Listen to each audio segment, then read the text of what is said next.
चुनावी समर बहुत तेजी से अपना मोड़ लेता नजर आ रहा है और इस समय हम खड़े हैं गोविंदपुरा विधानसभा में, जहां पे रविंद्र साहू ने एक नया मोड़ चुनाव को ला दिया है। रविंद्र जी, कैसा रिस्पांस गोविंदपुरा विधानसभा में मिल रहा है, क्योंकि बहुत पुरानी जड़ें यहाँ पे भारतीय जनता पार्टी की जमी हुई।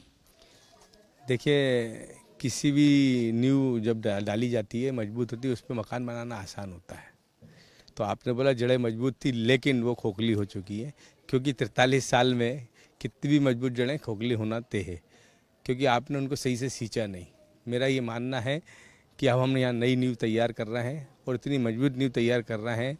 जनता जनार्दन के पास में पग पग पैदल पैदल पिछले आज 6वां दिन है, एक एक घर जा रहा हूँ।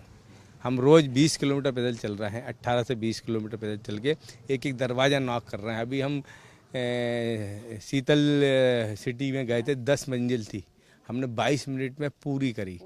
हम एक एक घर जाने का प्रयास कर रहे हैं, जनता की परेशानियां जो है उनको सुन रहे हैं और उनसे वादा भी कर रहे हैं कि हम उनको पूरा करेंगे। रही बात यहाँ उनकी नींव मजबूत होने की, तो इस बार वो विकास का जो उन्होंने ढोल पीटा था वो फट चुका है। पिछले 43 साल में इस विधानसभा में एक भी सरकारी स्कूल नहीं है। ये बहुत चिंतनीय विषय है। आप मीडिया के माध्यम से ये जनता तक मेरी आवाज़ पहुँचाइए। एक भी सरकारी अस्पताल नहीं है। काय का विकास हुआ? बाकी विकास तो बीएचईएल कर देती है। सिर्फ बंगले में सोना और लोगों को बेवकूफ़ बनाना, घर पहुँच के किचन में खाना खाने से जनप्रतिनिधि के विकास के कार्य नहीं होते। ज़मीन पर रह के जनता की लड़ाई लड़ने से ही आप आगे जनप्रतिनिधि का अच्छा नेतृत्व कर सकते। मेरा सभी जनता जनार्दन से निवेदन है कि अब समय आ गया है, आके खोलें और इतिहास रचें। आपके प्रतिद्वंदी दावा करते हैं कि हमने 100 बिस्तर का अस्पताल ले आए, महात्मा गांधी स्कूल को हमने और डेवलप कर दिया। आप अपना मैनिफेस्टो क्या लेके निकले? जब उन्हें लगा कि अब चुनाव कठिन हो रहा है, हार रहे हैं, तो घोषणा की है, आया नहीं है। 100 बिस्तर का अस्पताल अभी बन नहीं गया है, सिर्फ ऐसी जगह हताई खेड़ा में घोषणा करके चले गए। अभी तक नींव, मेरे हिसाब से नींव भी नहीं डली है। तो घोषणा तो हम पिछले 20 साल से सुन रहे हैं। तो इसलिए जब से 40 साल से सुन रहे हैं, मैं अपना विज़न लेके चल रहा हूँ।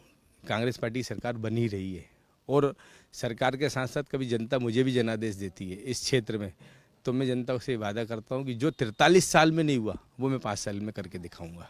वंशवाद के खिलाफ बहुत आवाज़ उठी, आप वंशवाद को भी बोल रहे हो, लेकिन क्या वंशवाद है? क्यों नहीं है वंशवाद? आप एक जगह बोलते हैं उत्तर विधानसभा में, मुख्यमंत्री जी का पत्रिका की कटिंग मैंने रख ली संभाल के, आरिफ अकील जी के परिवार के खिलाफ परिवारवाद कहते हैं। और जब इसी भोपाल की राजधानी में एक विधानसभा में 43 साल से एक ही परिवार के लोगों को आप चुनाव लड़ा रहे, जब आपका परिवारवाद नहीं, तो इनकी जो दो मुही राजनीति है, चाहे वो माननीय मुख्यमंत्री जी शिवराज जी बोले या क्षेत्रीय विधायक, ये हमेशा झूठ बोल के इस देश पे, इस प्रदेश पे राज कर रहे हैं। जनता समझ चुकी है। एक जगह आप परिवारवाद करते, दूसरी जगह आपको परिवारवाद से कोई दिक्कत ही नहीं है। तो इसलिए परिवारवाद इस क्षेत्र का सबसे बड़ा मुद्दा हो चुका है। पूरे गोविंदपुरा में परिवारवाद के हजारों से लाखों पोस्टर मैंने नहीं लगाए, लोगों ने लगाए। लोगों ने तो वहाँ पोस्टर ये भी लगा दिए कि नर्मदा जी का जल नहीं तो बोर्ड नहीं, विकास नहीं तो बोर्ड नहीं। बहुत लगे, पिछले 4 महीने से देख रहा हूँ। खेजड़ा गाँव में तो माननीय का पुतला तक ध्यान कर दिया जनता ने, 2-2 हज़ार लोगों ने, जिसमें एक क्षेत्र में पहुंच रहे हैं। आपने नर्मदा जल की बात कही, तो सबसे ज़्यादा आपको दिक्कत क्या लग रही है? बल्क कनेक्शन में लग रही है, क्योंकि इंडिविजुअल कनेक्शन भी लोगों को देने थे, वो नहीं पहुंचे। क्या आ रहा है आपके सामने? एक्चुअल में सरकार की नीतियाँ ही गलत थी। जब आपने 24 घंटे नर्मदा जल देने का हर घर में वादा किया था, तो उस हिसाब से नीतियाँ बनना चाहिए।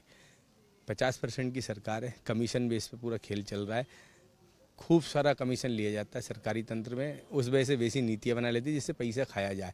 बिल्डरों से करोड़ों रुपए, लाखों रुपए का चंदा लिया जाता है और वो उनकी मर्जी से उनको कनेक्शन दे दिया जाता है। फिर बिल्डर मनमानी करते हैं, लोगों को जल नहीं देते नर्मदा जी। हम आएंगे तो एक्चुअल नीति बनाएंगे जिससे हर घर नर्मदा जी का जल पहुँचे।